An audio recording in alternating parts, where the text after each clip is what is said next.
What's up, kinfolk? Welcome to the #1 college football show. I am your host, RJ Young. Thank you for watching on the Fox Sports app, YouTube, or listening wherever you get your podcast. Today, we are going to recap the New Year's 6 bowls, and I'm going to give you my top 5 bowl performers for this bowl season as we are headed toward the national championship game on Monday. So let's get started right off the rip with the Rose Bowl, what they're calling the last real granddaddy of them all. For those of you that do not know, when the college football playoff expansion happens, we're probably going to get the Rose Bowl played on a time and or day that isn't corresponding with 2 o'clock Pacific time on New Year's Day. And a lot of people have feelings about it, but this game lived up to the billing of the granddaddy of them all. Number 11, Penn State beats number 8, Utah, 35-21. It is the first time in 28 years that Penn State has won the Rose Bowl. And that's saying something, right? Because I was 1995. No, it's 8. My goodness, it's been that long. Kajana Carter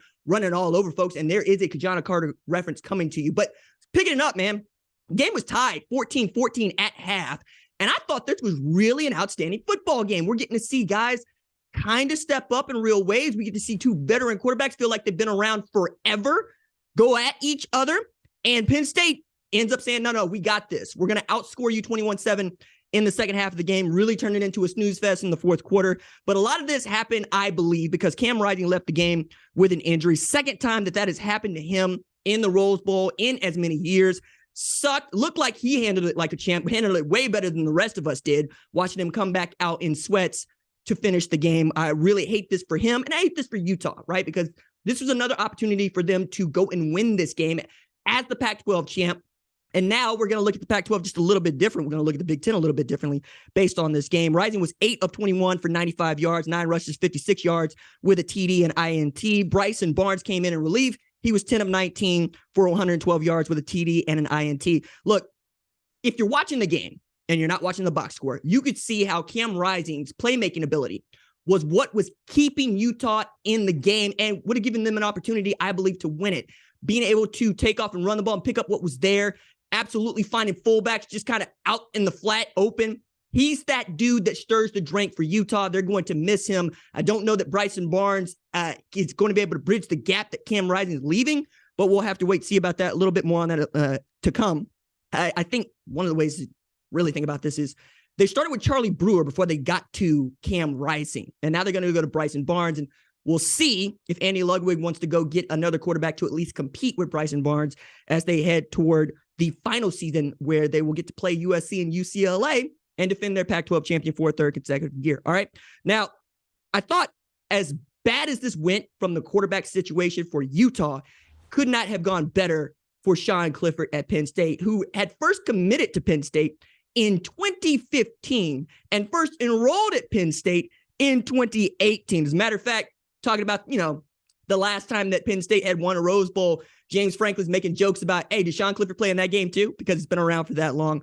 I really love that this went well for him. 16 of 22, 279 yards, 2 TDs, and in his swan song, having a great time. Matter of fact, watching him run that RPO offense, taking what was there, being able to throw darts over the middle of the field to guys like Keandre Lambert-Smith and guys like Mitchell Tinsley, that was great. I really want this to be such a memorable moment for him, for his family, and for Penn State. Again, they hadn't won this game in this century, and we're coming up on the first quarter of this century. And Nick Singleton, I've been in on for the better part of 2 years now. And frankly, if you're recruiting Nick, you've been in on him too. But now he has separated himself once again, joined elite company, at least at Penn State, right, with his 87-yard rush TD. Kajana Carter, remember 1995, he took 183 yards to the house in the Rose Bowl. And Saquon Barkley in 2017 took 179 yards to the house in the Rose Bowl. That's who Nick Singleton is keeping up with. Now, that also means that Katron Allen's right there, because if you've also been paying attention to Penn State, it's not just been the Nick Singleton show. It's also been the Katron Allen show. So it's 1A and 1B as opposed to 1 and 2.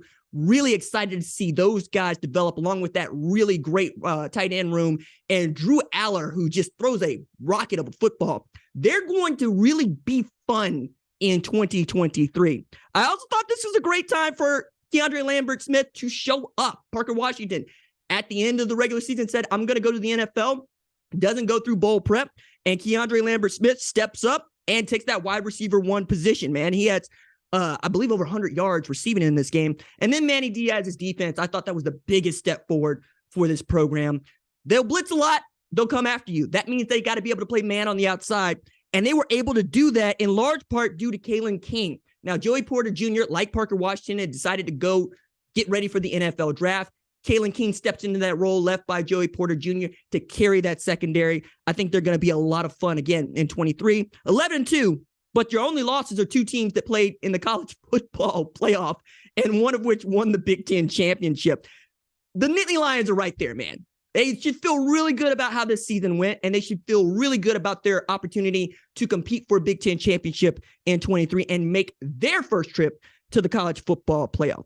Okay, let's go from the Rose Bowl to a game that happened just a little bit earlier in the day, the Cotton Bowl down near my neck of the woods. Number 16, Tulane stuns USC 46-45. If you're watching on video, I checked the score again because I remember being in meetings, right, before this show in writer's room, right? We were talking about what we're going to do for the national championship and whatnot. And I looked down at my phone and I said, hey, guys, can we call this right quick? Because Tulane USC is getting stupid. I said, what you mean it's getting stupid? They're down 15. It's like 5 minutes left to go. Yeah, and now they have a chance to go win the game. Yo, hey, look, all right. Shout out to producer Tyler, who went and got this. Over the last 5 seasons, FBF teams were 1 and 1,692 when trailing by 15 plus points in the final 5 minutes of a game. Tulane has just made that 2 and 1,692. What a wild ride. This was so much fun. I mean, I went back and I TiVo every game because, well, I invest in YouTube. I like YouTube TV, and I record every NCAA football game there is. Okay.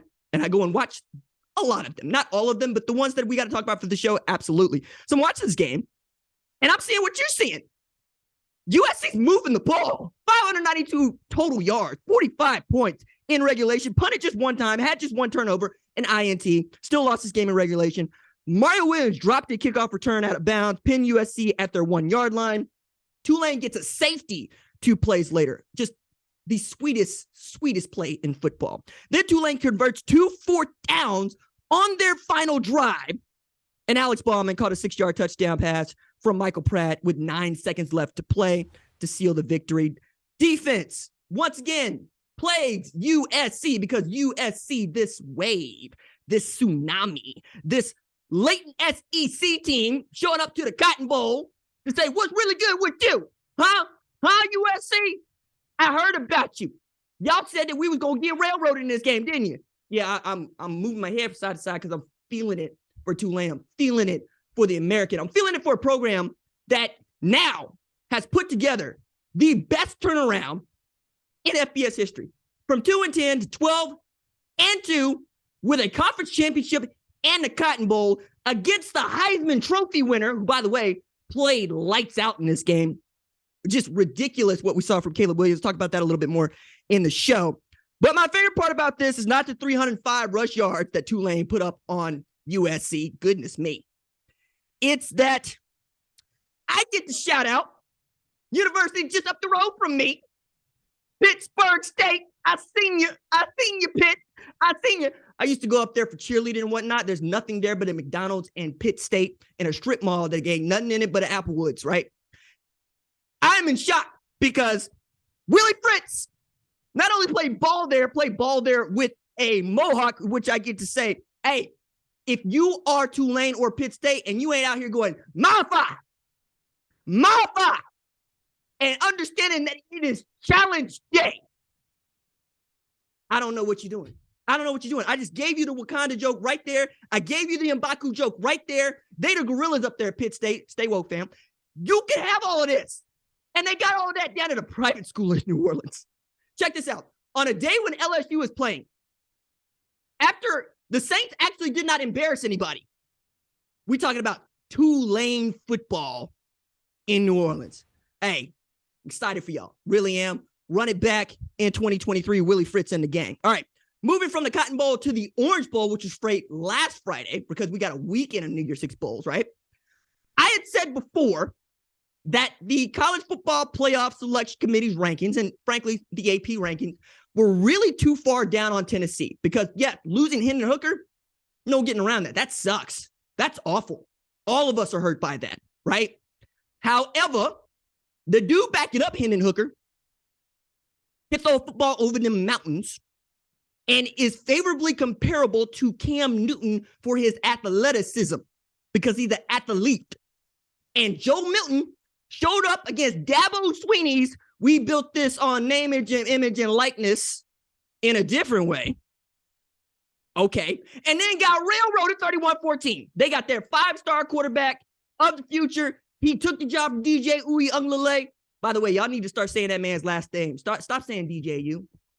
You know, I be messing it up too, right?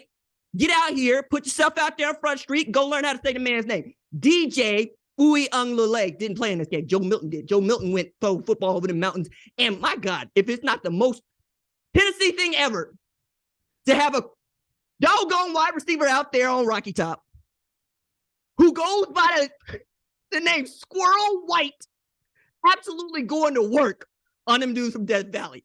That was awesome, right? Now, the underrated part about what happened for Tennessee in this game against Clemson is Tim Banks' defense. Yeah, it's for real.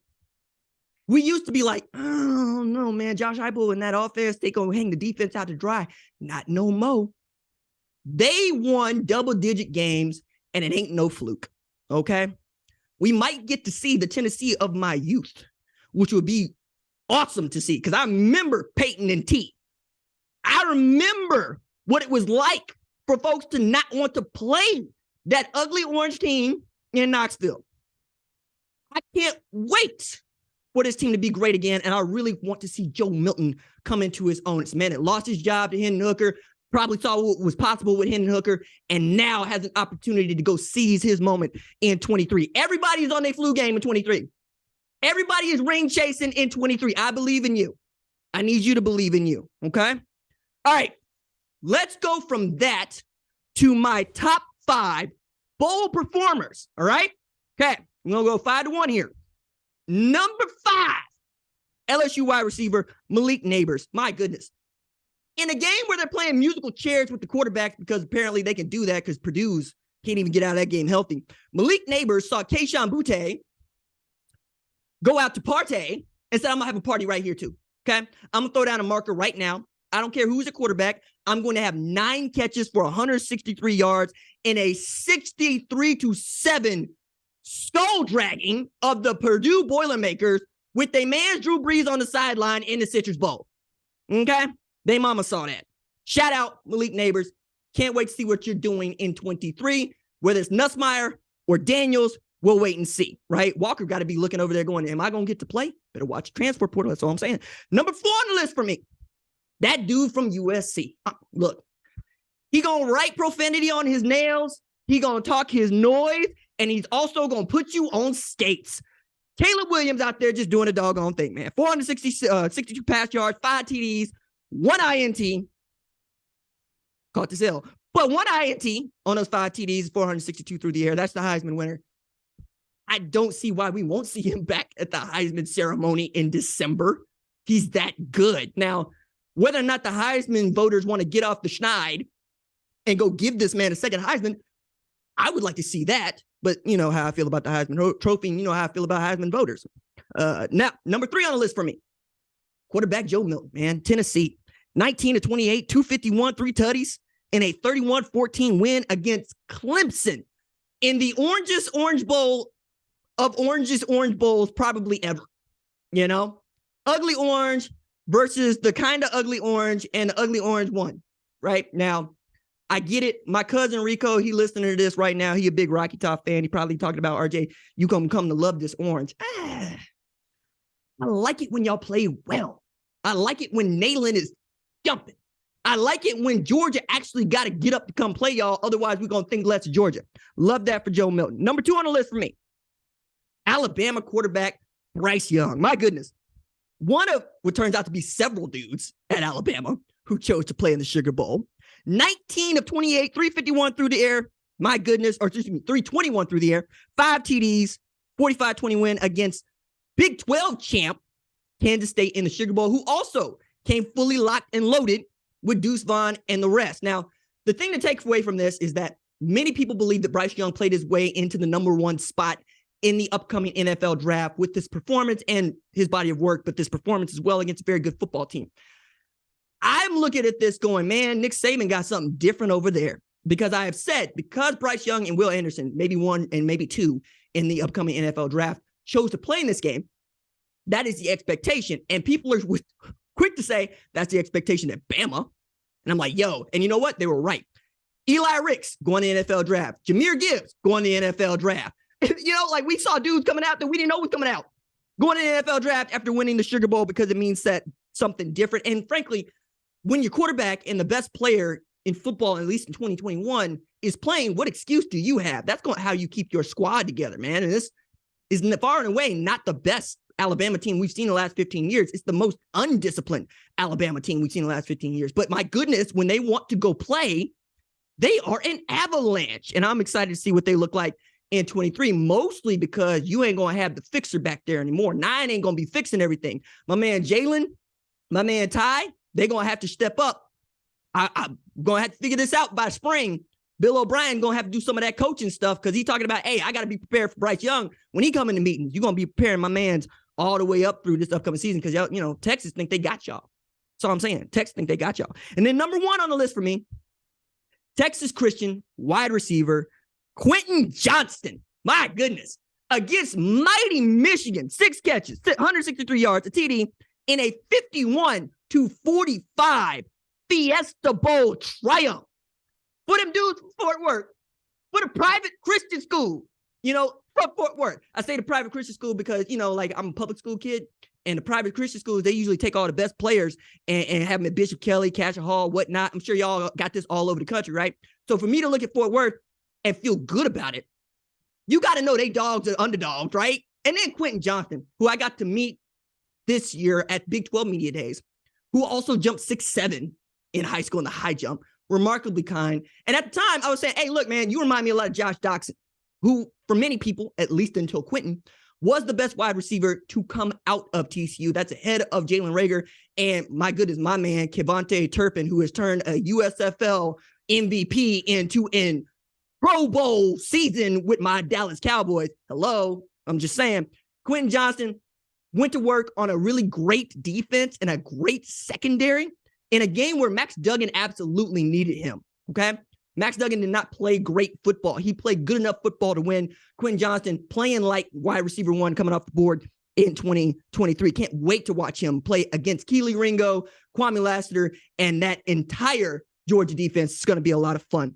I have had a lot of fun with this episode of the #1 college football show. We will be back with a national championship preview later in the week, and we will recap, live, react to the college football playoff national championship game on Monday, where I will also have, by way too early, top 25. So please bring your Rotten Tomatoes and popcorn to throw at the screen because we're going to go through this together. All right. That is it for me today. My thanks as always to our lead producer, Tyler Wojak. Our senior producer is Catherine Donnelly. That is Kyle Holly back in the directing chair. Jake Coakley and Torrin Westfall are our lead screener. Our social media maven is Javion Duncan. I'm the host, RJ. I'll see y'all in a couple of days. Deuces. Thank you for watching the #1 college football show. Please remember to subscribe to the channel and like this video so that you don't miss any of the best college football coverage in America.